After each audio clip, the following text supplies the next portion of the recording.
యిర్మీయా గ్రంథము 33వ అధ్యాయము. మరియు యిర్మీయా చెరసాల ప్రాకారములలో ఇంకా ఉంచబడి ఉండగా యెహోవా వాక్కు రెండవసారి అతనికి ప్రత్యక్షమై ఈలాగు సెలవిచ్చెను. మాట నెరవేర్చు యెహోవా, స్థిరపరచవలనని దాని నిర్మించు యెహోవా, యెహోవా అను నామము వహించిన వాడే ఈలాగు సెలవిచ్చుచున్నాడు. నాకు మొర్రపెట్టుము, నేను నీకు ఉత్తరమిచ్చెదను. నీవు గ్రహింపలేని గొప్ప సంగతులను, గూఢమైన సంగతులను నీకు తెలియజేతును.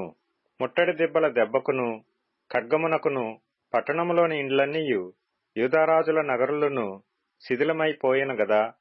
వాటిని గూర్చి ఇశ్రాయేలు దేవుడగు యెహోవా సెలవిచ్చినదేమనగా, కల్దీయులతో యుద్ధము చేసి వారి చెడుతనమును బట్టి ఈ పట్టణమునకు విముఖుడనైన నా మహాకోపము చేత హతులై తమ కళేబరములతో కల్దీయులకు సంతృప్తి కలిగించుటకై వారు వచ్చుచుండగా, నేను దానికి ఆరోగ్యమును స్వస్థతను మరలా రప్పించుచున్నాను. వారిని స్వస్థపరచుచున్నాను. వారికి సత్య సమాధానములను సమృద్ధిగా బయలుపరచెదను. చెరలో నుండిన యూదా వారిని, ఇశ్రాయేలు వారిని నేను రప్పించుచున్నాను. మొదట నుండినట్లు వారిని స్థాపించుచున్నాను. వారు నాకు విరోధముగా చేసిన పాప దోషము నిలువకుండా వారిని పవిత్రపరతును. వారు నాకు విరోధముగా చేసిన దోషములన్నిటినీ, తిరుగుబాటులన్నిటినీ క్షమించెదను. భూజనులందరి ఎదుట వారు నాకిష్టమైన పేరుగాను, స్తోత్ర కారణముగాను, ఘనతాస్పదముగాను ఉందురు. నేను వారికి చేయు సకల ఉపకారములను గూర్చిన వర్తమానములను జనులు విని, నేను వారికి కలుగజేయు సమస్త క్షేమమును బట్టియు, సమస్తమైన మేలును బట్టియు భయపడుచు దిగులు నొందుదురు. యెహోవా ఇలాగు సెలవిచ్చుచున్నాడు.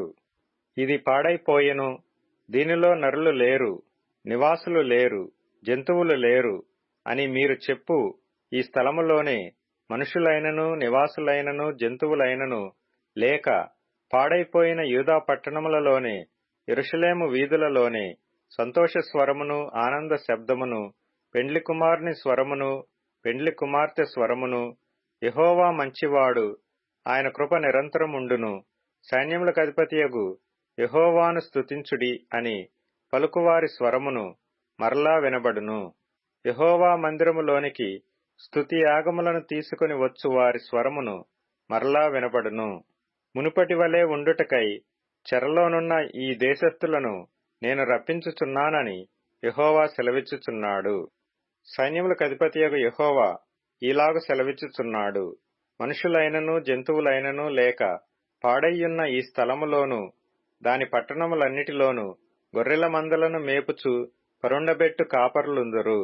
మన్యపు పట్టణములలోను, మైదానపు పట్టణములలోను, దక్షిణ దేశపు పట్టణములలోను, బెన్యామీను దేశములోను, యెరూషలేము ప్రాంత స్థలములలోను, యూదా పట్టణములలోను మందలు లెక్కపెట్టు వారి చేత లెక్కింపబడునని యెహోవా సెలవిచ్చుచున్నాడు. యెహోవా వాక్కు ఇదే. ఇశ్రాయేలు వంశస్థులను గూర్చియు, యూదా వంశస్థులను గూర్చియు నేను చెప్పిన మంచి మాట నెరవేర్చు దినములు వచ్చుచున్నవి. ఆ దినములలో ఆ కాలమందే నేను దావీదునకు నీతి చిగురును మొలిపించెదను. అతడు భూమి మీద నీతి న్యాయములను అనుసరించి జరిగించును. ఆ దినములలో యూదావారు రక్షింపబడుదురు, యెరూషలేము నివాసులు సురక్షితముగా నివసింతురు. యెహోవాయే మనకు నీతి అని యెరూషలేమునకు పేరు పెట్టబడును. యెహోవా ఇలాగు సెలవిచ్చుచున్నాడు.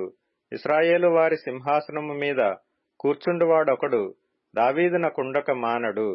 ఎడతెగక దహన బలులను అర్పించుటకును, నైవేద్యములనర్పించుటకును, బలులను అర్పించుటకును నా సన్నిధిని యాజకులైన లేవీయులలో ఒకడుండక మానడు. మరియు యెహోవా వాక్కు యిర్మీయాకు ప్రత్యక్షమై ఇలాగు సెలవిచ్చెను.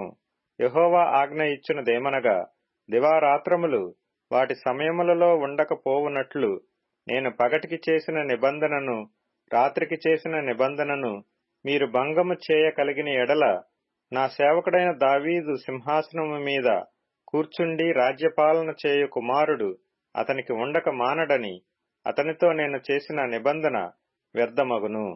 మరియు నా పరిచారకులైన లేవీయులగు యాజకులతోనూ నేను చేసిన నా నిబంధన వ్యర్థమగును.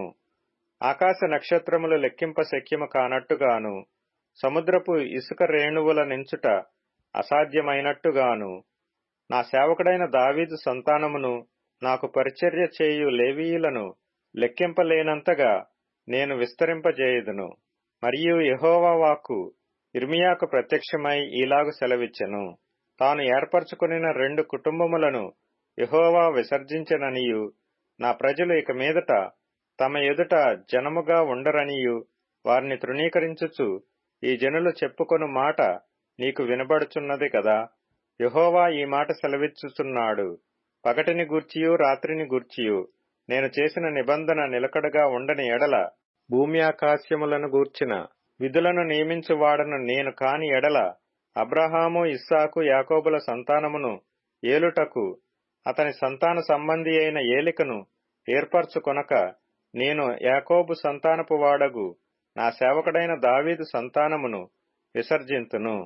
నిశ్చయముగా నేను వారి ఎడల జాలిపడి చెరలో నుండి వారిని రప్పించెదను.